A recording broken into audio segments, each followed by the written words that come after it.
নমস্কার, আপনাদের সবাইকে স্বাগত জানাচ্ছি আমি সুমন। আজ আলোচনা করব ন্যাশনাল হেরাল্ড কেলেঙ্কারি নিয়ে।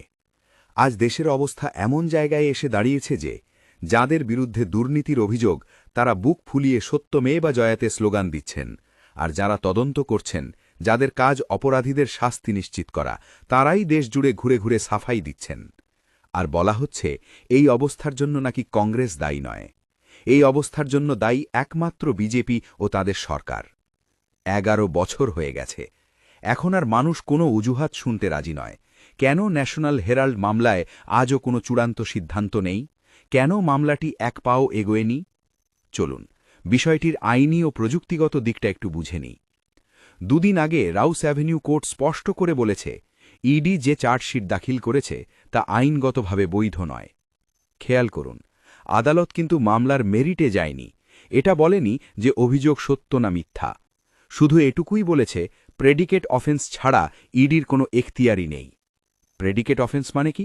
মানে প্রথমে কোনো তদন্তকারী সংস্থা, পুলিশ, সিবিআই ইত্যাদি একটি এফআইআর নথিভুক্ত করবে, তদন্ত করে বলবে হ্যাঁ এখানে অপরাধ হয়েছে।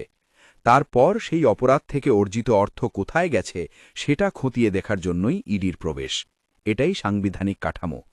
কিন্তু আগে পিএমএলএ আইনে এমন ব্যবস্থা ছিল যেখানে ইডি কোনো প্রাইভেট কমপ্লেন্টের ভিত্তিতেও তদন্ত শুরু করতে পারত। 2022-23 সালে সুপ্রিম কোর্ট একাধিক রায়ে স্পষ্ট করে দেয়, প্রেডিকেট অফেন্স ছাড়া ইডি তদন্ত করতে পারবে না। এই সিদ্ধান্তের পর প্রশ্ন ওঠে, তাহলে গত 2.5-3 বছর ধরে ইডি কি করছিল? কেন 3 অক্টোবর হঠাৎ করে দিল্লি পুলিশের ইকোনমিক অফেন্সেস উইং এফআইআর করল? মামলার শুনানি 24 জুলাই শেষ হয়ে গিয়েছিল, রায় দেওয়ার কথা ছিল 29 জুলাই, কিন্তু রায় বারবার পিছিয়ে গেল। কেন? কেউ জানে না। শেষমেশ রায়ে এলো, আদালত বলল ইডির চার্জশিটে কগনিজেন্স নেওয়া যাবে না, তবে তদন্ত চলবে। মানে কি ধরনের নাটক চলছে? এই মামলা শুরু হয়েছিল 2012-13 সালে, যখন কেন্দ্রে কংগ্রেস সরকার ছিল। সুব্রামণ্যম স্বামীর অভিযোগের ভিত্তিতে আদালতের নির্দেশে তদন্ত শুরু হয়। নিম্ন আদালত থেকে সুপ্রিম কোর্ট সব জায়গায় গান্ধী পরিবার রিলিফ চেয়েছে, কোথাও পায়নি। ইডি যখন সামন পাঠিয়েছে, রাহুল গান্ধী, সোনিয়া গান্ধীকে জিজ্ঞাসাবাদের জন্য ডেকেছে, তখনও সুপ্রিম কোর্ট বলেনি যে ইডির কোনো ভূমিকা নেই। আজ হঠাৎ করে সেই কথাই বলা হচ্ছে। এখানেই সন্দেহ তৈরি হয়, সবকিছু কি শুধু নুরাকুস্তি ছিল? একদিকে তদন্তের নাটক, অন্যদিকে পলিটিক্যাল ভিকটিম কার্ড দিয়ে নাটক। মামলাটি 200 কোটিরও বেশি সম্পত্তির। ইডি ইতিমধ্যেই সম্পত্তি অ্যাটাচ করেছে, আদালত তাতে কোনো স্থগিতাদেশ দেয়নি। আজ আদালত বলছে চার্জশিট দেওয়ার অধিকারই ছিল না। তাহলে প্রশ্ন একটাই, সরকার কি আদৌ গান্ধী পরিবারকে শাস্তি দিতে চায়?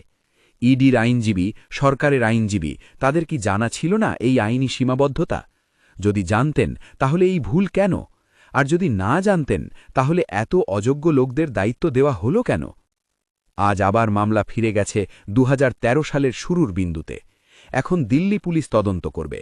যদি তারা বলে হ্যাঁ দুর্নীতি হয়েছে, তবেই ইডি আসবে। কিন্তু প্রশ্ন হল, এই পুরো সময়টা কেন নষ্ট করা হলো? 12 বছর ধরে মামলা চলছে, অভিযুক্তরা আজও মুক্ত, উৎসব করছে। আদালত কোথাও বলেনি অভিযোগ মিথ্যা, তদন্ত বন্ধও করেনি। তাহলে ব্যর্থ কে? সরকার, আইনজীবীরা, তদন্তকারী সংস্থা, নাকি পুরো ব্যবস্থা? আজ মানুষ আর এই কথা শুনতে রাজি নয় যে সিস্টেম কংগ্রেসের। যদি তাই হয় তাহলে 11 বছর ধরে আপনারা কি করলেন? এই মামলাটি আজ প্রমাণ করছে আমাদের বিচার ব্যবস্থা, প্রশাসন ও আইনি কাঠামো জনতার চোখে কতটা অকার্যকর হয়ে পড়েছে। এত সহজ নথিভুক্ত মামলারও যদি নিষ্পত্তি না হয়, তাহলে প্রশ্ন উঠবেই, নিয়ত ঠিক আছে তো? এই সন্দেহ দূর করার দায়িত্ব সরকারেরই। এখানেই শেষ করছি, আবার দেখা হবে নতুন কোনো বিষয় নিয়ে।